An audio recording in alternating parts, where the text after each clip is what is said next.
When did your gut feeling of "something's not right here" save you?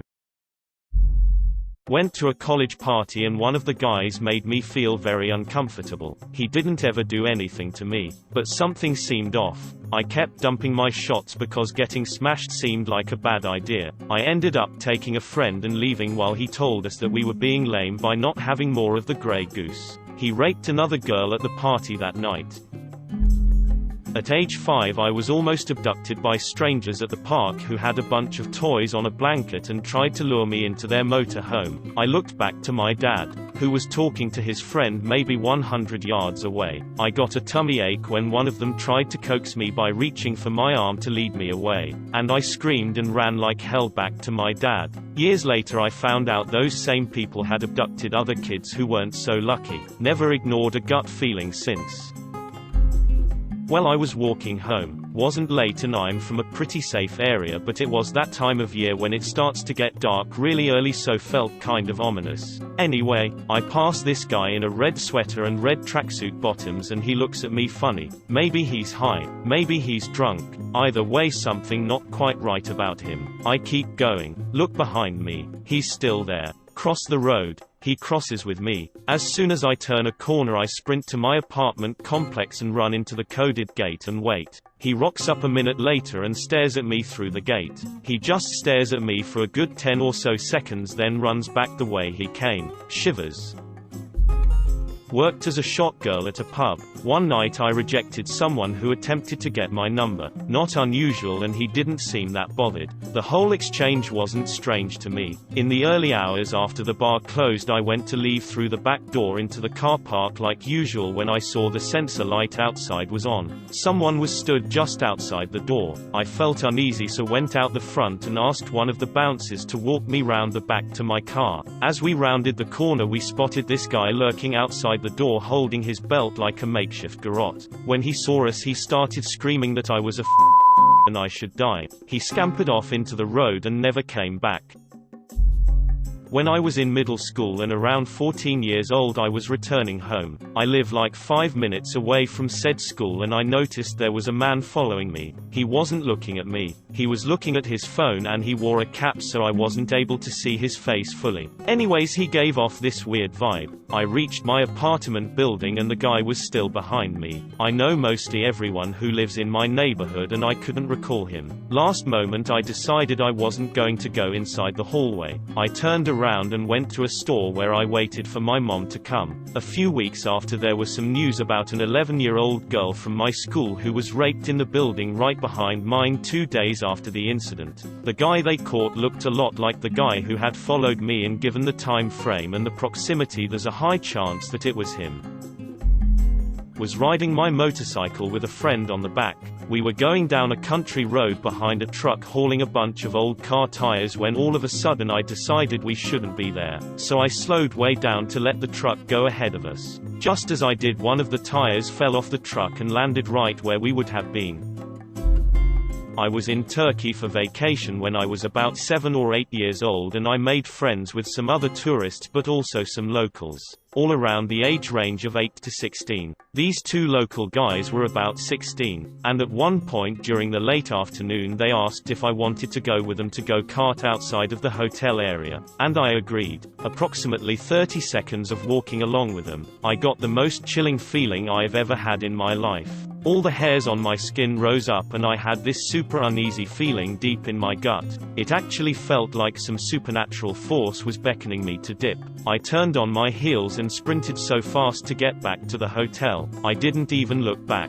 When I returned, my mother asked where I had been. I told her I was taking a rough Oddly enough, I was quite fond of those guys before this happened, but, thinking about this in retrospect, why would two local 16-year-olds have any genuine interest in go-karting with a young 8-year-old tourist? I feel like I may have dodged a bullet. We may never know. Someone came into my work that gave me the I'm in danger feeling. I work in a game arcade, so 60% of my customers are children, and I naturally get very protective of them. But you can't call the police because someone's creeping you out. He kept getting close to children but not doing anything or even making them uncomfortable, so there still wasn't anything I could do. He leaves and I shrug it off. Another customer soon comes in and gives me the same feeling. So I'm thinking I'm just anxious today. He's talking about Donkey Kong and stuff. Casual conversation. Then he says I'm best friends with Martin Bryant, the spree killer from the 1996 Port Arthur massacre, who is in solitary confinement and can't even interact with whoever has to throw his food at him, so I'm getting a bit nervous now. Then the first creepy guy comes in, and the one I was talking to says I know him. We went to prison together. So immediately I start having a panic attack and have to end the conversation as quick as possible so I can contact the manager to say I need someone else to come into the store. I was there alone, and they immediately called the police. Turns out they were both registered sex offenders. Neither were allowed anywhere near my work because it's too close to the CBD, and they're legally not allowed near anywhere that could have children there. I actually recently went to court for this. Waited hours to go in and he plead guilty at the very last second. Bastard. Took my 2 babies to an in-home daycare run by a lovely woman. About 9 days in, the woman's teenage son was home when I picked up my kids. He gave me a super creepy vibe. Pulled the kids from the daycare and placed them elsewhere. Maybe 10 years later that kid murdered 2 people, then killed his mom. Had a friend who said we should go to this party he was invited to by a classmate of his. We ended driving out to it. We noticed the neighborhood was not too pleasant and a bit sketchy. We saw that house had some lights on in backyard but kind of quiet for a party. I decided that we should not go since something felt really off. Friend ended up finding out the classmate that invited him got robbed and threatened when he went to party. It ended up being a fake party. There's been a few times where I hadn't listened to my gut, but one sticks out where I did. I used to live in a smaller Minnesotan town down near some train tracks and a bike running path that extends out of town into the woods. One evening I'm sitting outside on my porch drinking a couple of beers with my buddy. 2 dudes walk up on us kind of out of nowhere and immediately something seemed off with them. It's a college town and drunk people come up onto your porch a lot or randomly just say hello on their way to or from the bars downtown. But these dudes had a badass vibe to them. I had a little black Louisville Slugger lying next to me on the porch, so I grabbed and just held it across my lap.